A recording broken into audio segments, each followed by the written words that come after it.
January 27th. Job speaks of his anguish. Job chapter 30, verses 1 through 31. But now I am mocked by people younger than I, by young men whose fathers are not worthy to run with my sheepdogs. A lot of good they are to me, those worn-out wretches. They are gaunt from poverty and hunger. They claw the dry ground in desolate wastelands.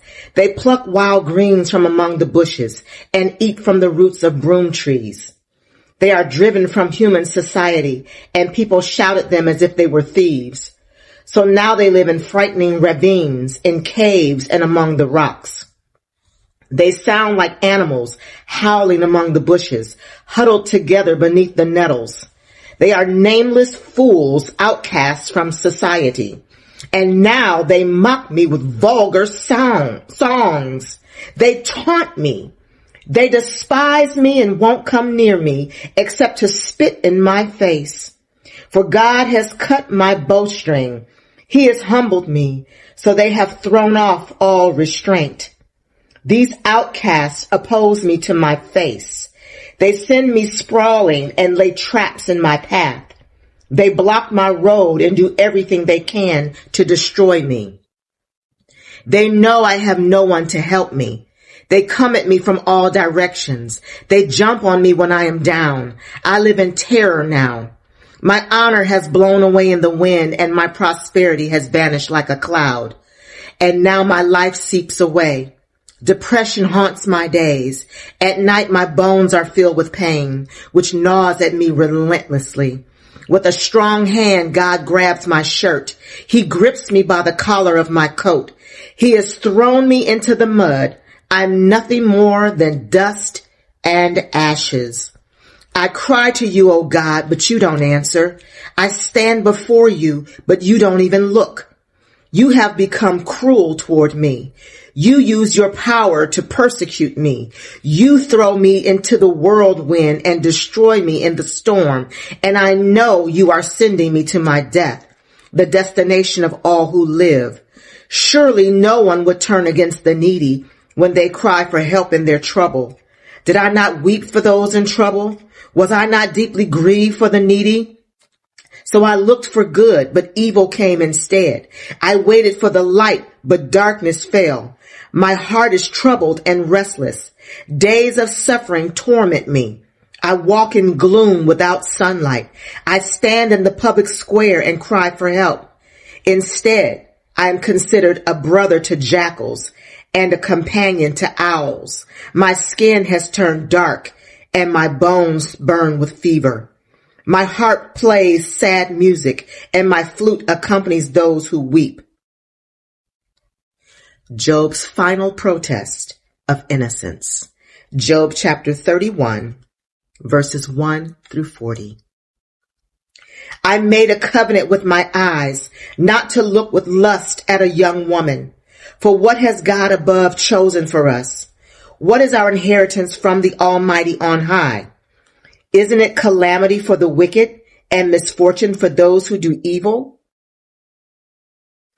Doesn't he see everything I do and every step I take? Have I lied to anyone or deceived anyone? Let God weigh me on the scales of justice, for he knows my integrity.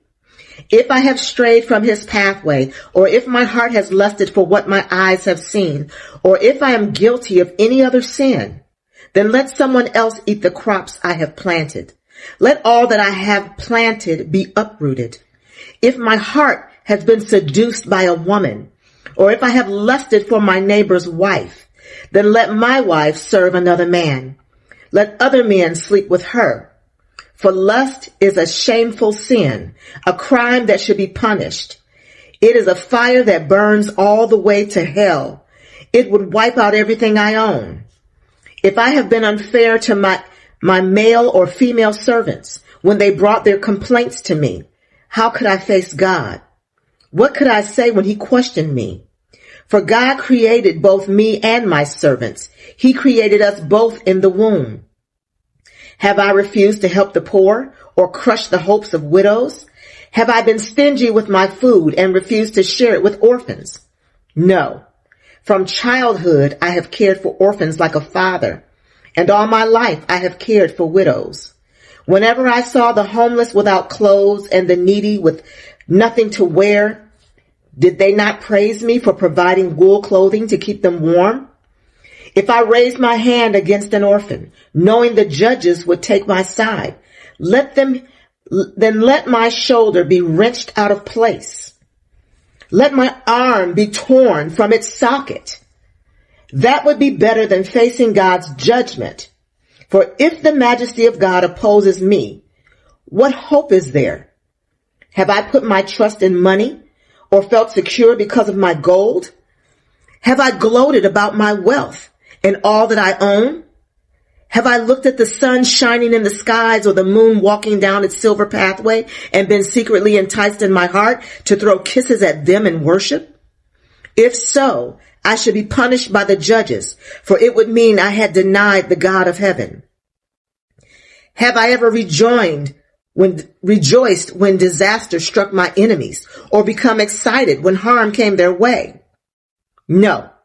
I've never sinned by cursing anyone or by asking for revenge. My servants have never said, he let others go hungry. I have never turned away a stranger, but have opened my doors to everyone. Have I tried to hide my sins like other people do, concealing my guilt in my heart? Have I feared the crowd or the contempt of the masses, so that I kept quiet and stayed indoors? If only someone would listen to me. Look, I will sign my name to my defense. Let the Almighty answer me. Let my accuser write out the charges against me. I would face the accusation proudly. I would wear it like a crown, for I would tell him exactly what I have done. I would come before him like a prince. If my land accuses me and all its furrows cry out together, or if I have stolen its crops or murdered its owners, then let thistles grow on the land instead of wheat and weeds instead of barley. Job's words are ended. May the Lord add a blessing to the reading and to the hearing of his holy word.